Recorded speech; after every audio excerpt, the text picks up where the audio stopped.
Hola a todo el mundo, mi nombre es Rubén Gabelli, bienvenidos a un nuevo vídeo, capítulo número 3 de Aprende a utilizar tu cámara reflex.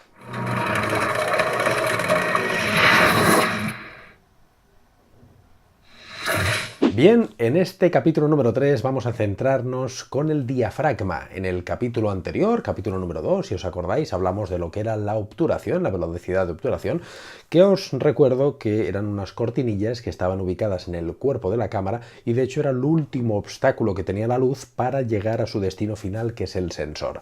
En este caso, el diafragma no se encuentra en el cuerpo de la cámara, sino que se encuentra ubicado en el objetivo, en la lente. El diafragma, igual que el obturador, no solo sirve para dejar entrar luz, sino que tiene otras opciones, capacidades artísticas que más adelante os voy a explicar. El diafragma, como podéis ver en la imagen, se trata, digamos, de una especie de láminas, son como unas láminas que están en el objetivo, que se abren o se cierran dejando entrar más o menos luz. ¿Dónde entra esta luz? Si os acordáis, esta luz pasa por el objetivo y llega al cuerpo de la cámara, que en el cuerpo de la cámara se encontraba con las cortinitas de obturación que se abren y se cierran para dejar entrar esta luz al sensor. Para que entendáis la diferencia entre diafragma y obturador, el diafragma sería, digamos, un grifo de agua que nosotros abrimos. Si abrimos un poquito, pues sale un caudal de agua limitado, sale poquita agua. Si lo abrimos mucho más, pues sale un chorro muy grande de agua. Digamos, el diafragma vendría a ser esto. Si nosotros el diafragma lo abrimos mucho, sale mucha agua, usando esta analogía, por lo tanto entra mucha luz. Si lo abrimos solamente un poquito, se queda más cerradito el agujero del diafragma, entrará poquita luz, por lo tanto saldrá, en esta analogía, saldrá poca agua. El obturador, digamos, cumpliría otra función. El obturador, en lugar del grifo, de abrir un poquito o mucho esta agua, es una llave de paso, simplemente abre o cierra. Por lo tanto, cuando el obturador está abierto, entra todo el caudal de agua que el diafragma le permita. Si hemos abierto el diafragma mucho, entrará mucha agua, mucha luz. Si el diafragma lo hemos dejado cerrado, digamos, un agujerito muy pequeñito, el caudal de luz, digamos, será menor el que entrará por el obturador hasta nuestro sensor. ¿Lo entendéis la diferencia? Digamos, el diafragma se encuentra en el objetivo y lo que hace es abrir o cerrar para que entre más o menos luz. Y el obturador lo que hacía, que lo vimos en el capítulo anterior, es unas cortinillas que abren o cierran más o menos tiempo en función de lo que nosotros lo graduemos para dejar entrar esta luz proveniente del diafragma. Como veis, va todo relacionado. Al fin y al cabo se trata de lo que os he comentado en el primer capítulo, de la incidencia que tiene la luz en nuestra fotografía. Acordaros que esta incidencia se mide con el exposímetro, esto que os vuelvo a poner aquí, que debe de estar a 0 para que tengamos una foto bien expuesta. El parámetro de diafragma en vuestra cámara lo encontraréis con una letra, una nomenclatura F. Esto es universal para todas las cámaras y veréis que pone pues desde F1.4, F2, F2.8, F4, F5.6, F8, F11. Son una serie de números que van de menor a mayor o de mayor a menor en función de la apertura que tengamos de este diafragma. Me explico. Contra más bajo sea el número que nosotros pongamos de diafragma en nuestra cámara, por ejemplo un F1.4, querrá decir que el diafragma está abierto lo máximo posible, está muy abierto, por lo tanto entra mucha luz. Si este valor F lo vamos a través del dial que tenemos en nuestra cámara, la ruedecita, que la mayoría de cámaras están detrás, algunas full frame delante, pero la mayoría están detrás, si digamos este valor, este F, lo vamos subiendo, vamos pasando a F1.8, F2.5, F5, F8, F11, etc. Este diafragma lo que hará será que se irá reduciendo hasta que el caudal de agua, como decíamos en la anterior analogía, sea menor, por lo tanto entre menos luz. Es por esto que cuando hablando de objetivos, hablamos a veces, oiréis la frase, este objetivo es muy luminoso. ¿Qué quiere decir que es muy luminoso? Pues que dispone de un rango de F más bajo que otros objetivos. Por ejemplo, hay objetivos que su apertura de diafragma máxima a lo mejor es de 3.2. Y en cambio encontraremos otros objetivos que su apertura máxima de diafragma es 1.4. Como hemos dicho anteriormente, que contra el número sea menor, la apertura del diafragma es mayor, por lo tanto será más luminoso. ¿Esto en qué nos beneficia? Pues que en situaciones con poca luz nos beneficia tener un objetivo cuyo valor de diafragma sea lo más bajo posible. Por ejemplo, si estamos en una zona, en una fiesta de cumpleaños, si estamos en una boda, en un restaurante, en un sitio donde hay poquita luz, si abrimos mucho el diafragma con una apertura de 1.4 nos permitirá que entre más luz, por lo tanto exponer mejor sin ayuda de utilizar flashes externos y demás, que a veces sabéis que yo estoy totalmente en contra del flash incorporado de la cámara, ya que el flash de la cámara utiliza un destello de luz muy dura que no sirve prácticamente para nada, no os lo recomiendo utilizar.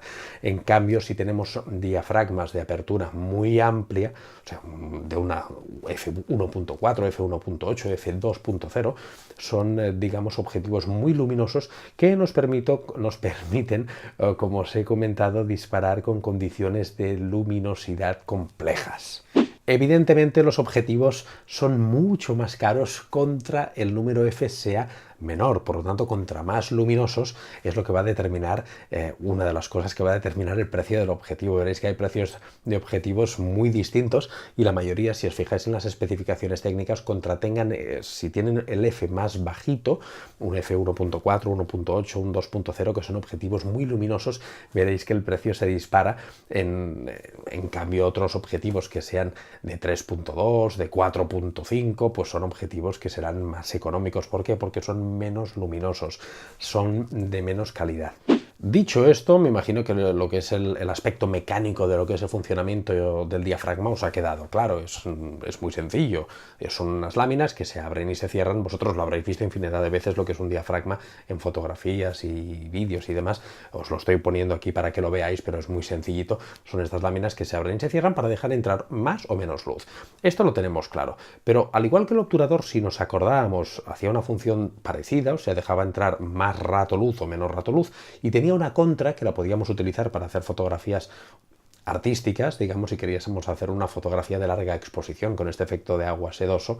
Acordaros que teníamos que dejar una velocidad de obturación, digamos, de muchos segundos para que entrara mucha más luz al sensor. En cambio, si queríamos congelar un movimiento, un sujeto en movimiento, como era, por ejemplo, pues nuestro hijo corriendo, un perro saltando, un gato saltando, un caballo, cualquier objetivo en movimiento, cualquier sujeto en movimiento, teníamos que utilizar una velocidad de obturación muy alta, muy rápida, para que las cortinillas del obturador abrieran y cerraran muy rápido. Por lo tanto, que aparte de efectos de luz, tenían unos pros y contras que podíamos utilizar a nuestro favor para hacer fotografías artísticas. En el diafragma pasa exactamente lo mismo. Aparte de simplemente dejar entrar más o menos luz, podemos utilizar estas aperturas muy grandes de diafragma o de cerrar el diafragma para unos usos artísticos que os explico. El abrir o cerrar más o menos el diafragma, tal como os estoy explicando, incide en una palabra que en fotografía se llama profundidad de campo. ¿Qué quiere decir profundidad de campo? No os voy a explicar un rollo técnico, os voy a decirlo con palabras muy coloquiales para que todo el mundo lo entendáis. Es la parte enfocada de la fotografía. Por ejemplo, muchos de vosotros habréis visto el típico retrato, la típica fotografía de retrato en el que se ve el sujeto totalmente enfocado y toda la parte de atrás se ve desenfocada. De hecho, este vídeo, ahora mismo, si estáis viendo lo que es la parte de atrás, se ve un poquito desenfocado. Bien, ¿esto qué quiere decir? Que hay poca profundidad de campo. ¿Por qué? Porque la parte enfocada desde el objetivo hasta el sujeto es más corta. Digamos, todo lo que queda detrás está desenfocado. Esto es una profundidad de campo corta, una profundidad de campo pequeña. ¿Cómo se consigue estos efectos de borrosos, difuminados detrás? Pues se consiguen utilizando un diafragma lo más abierto posible y aislando el sujeto lo máximo que se pueda del fondo. ¿Qué quiere decir? Que si yo ahora me acercara más hacia vosotros, lo que es la parte de atrás quedaría más borrosa, tendría todavía menos profundidad de campo. Esto, si abrimos el diafragma al máximo que nos dé nuestro lente, si es a 1.4, si es a 1.8, a 2.3, a lo que nos dé nuestro diafragma, lo abrimos al máximo e intentamos aislar el sujeto, en este caso sería yo, de la parte del fondo. Por lo tanto, contra más me alejara, del fondo, más desenfocado saldría la parte de atrás. Esto es una profundidad de campo, repito, corta, una profundidad de campo pequeña que se consigue con diafragmas muy abiertos. Os voy a poner ahora mismo dos ejemplos que tenéis aquí en pantalla de lo que es la profundidad de campo, una profundidad de campo pequeña y una profundidad de campo grande.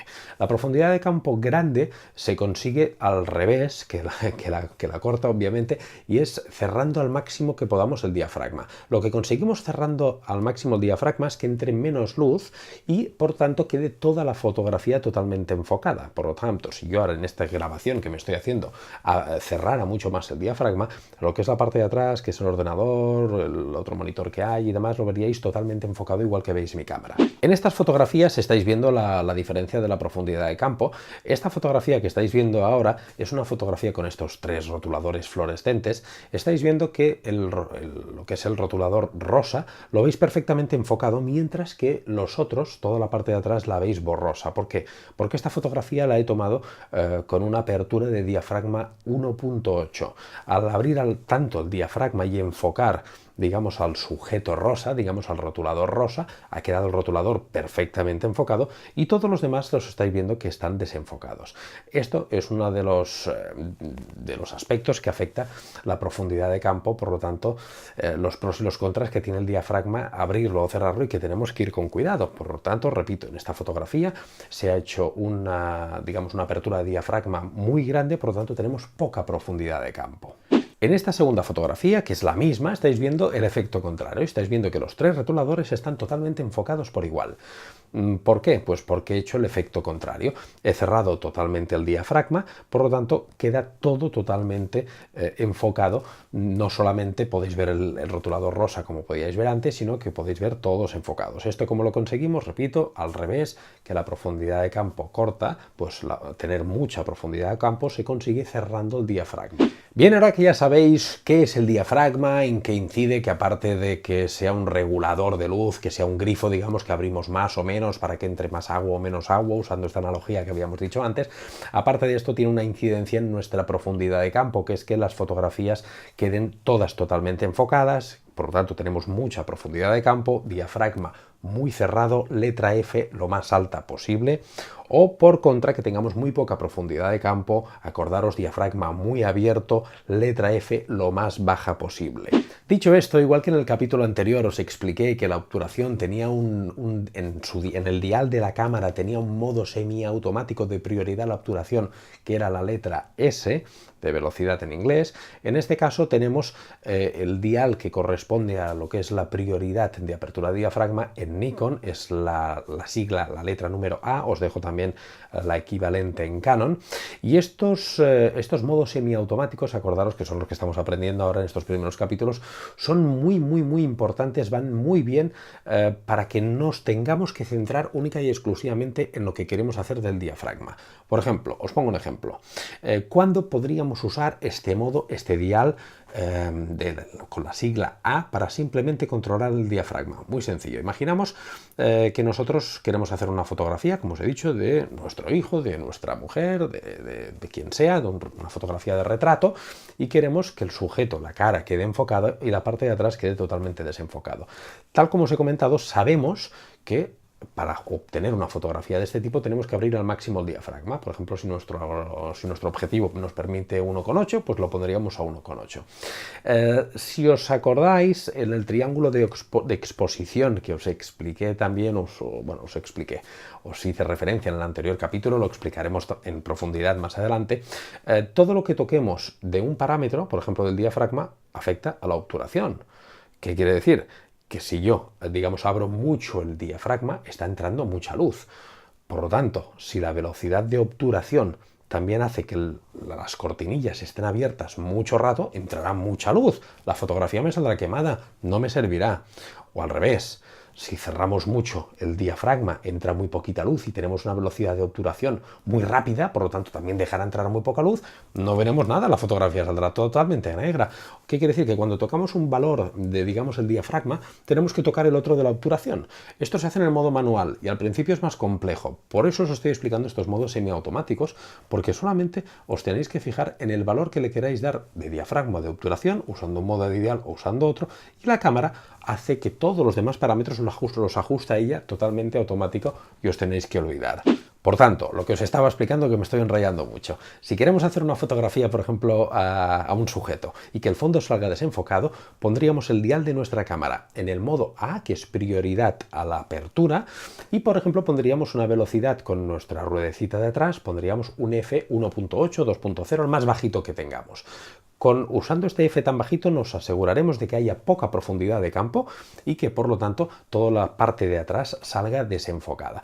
Nos olvidamos del resto de parámetros. El resto de parámetros, para esto nos hemos gastado un pastón en una cámara reflex y esta es un poco inteligente y dice: no te preocupes que me encargo yo de ponerlos. Tú solamente dime el diafragma que tú quieres, poniéndole un diafragma muy grande. Ella ya entiende que la parte de atrás quiere que salga desenfocada y dice: tú no te preocupes que yo me encargo de poner el resto de parámetros. Si por contra queremos hacer al revés, vamos a hacer una fotografía de un paisaje y vemos un paisaje chulísimo, con una cascada al fondo, con una casita muy bonita al final, con unos árboles, una foto de escándalo, pero queremos que salga evidentemente todo enfocado. ¿Qué haremos? Acordaros que cerraremos mucho el diafragma para que la profundidad de campo sea muy grande y por lo tanto salga todo totalmente enfocado. Utilizando este modo, el dial A en el modo semiautomático de prioridad a la apertura, de prioridad al diafragma, nos olvidamos de todo el resto de parámetros. La cámara nos lo hace absolutamente todo. Simplemente le decimos: cámara, que sepas que te voy a poner un diafragma muy alto. ¿Por qué? Porque quiero que lo cierres y quiero que enfoques absolutamente todo, que tenga una profundidad de campo muy alta. Tú encárgate de lo que es la velocidad de obturación, de la ISO, del resto de parámetros, que yo simplemente me quiero centrar en este parámetro. Para esto sirve este dial semiautomático de la apertura, en este caso del diafragma. Igual que en el capítulo 2 os expliqué para qué servía el modo S, que era el modo de obturación que lo íbamos a utilizar en el caso de querer congelar una imagen en movimiento o hacer que una imagen apareciera, por ejemplo, de larga exposición con efecto sedoso. Bien, esto ha sido todo. Espero que os haya quedado claro lo que es el concepto de diafragma, la incidencia que tiene tanto en la luz como en la fotografía, en la parte artística de la fotografía. Espero que os guste este curso. Recordaros, aprovecho para recordaros mi página web, es rubengabelli.com. Podéis acceder para ver mis trabajos. Yo soy videógrafo y fotógrafo comercial también para pymes. En esta página web veréis algunos de los trabajos que estoy realizando, tanto de vídeo como de fotografía. Y espero que si os gustan estos cursos que estoy haciendo, estos mini cursos de Aprende a utilizar tu cámara reflex, os suscribáis, me ayudaría mucho, que lo compartierais con vuestros contactos, que le dierais un like, la manita arriba, o que pusierais algún comentario en la caja de comentarios. Todas estas cositas a mí me ayudan porque así recibo vuestro feedback y sé si os está gustando, si no os está gustando, si queréis más capítulos de los que en principio tengo previsto hacer, que serán 6, si queréis menos porque esto es un tostón y no lo aguantáis. En fin, todas estas cosas me ayudarían muchísimo. Gracias por ver este capítulo y nos vemos en una semanita con el capítulo número 4. ¡Hasta luego!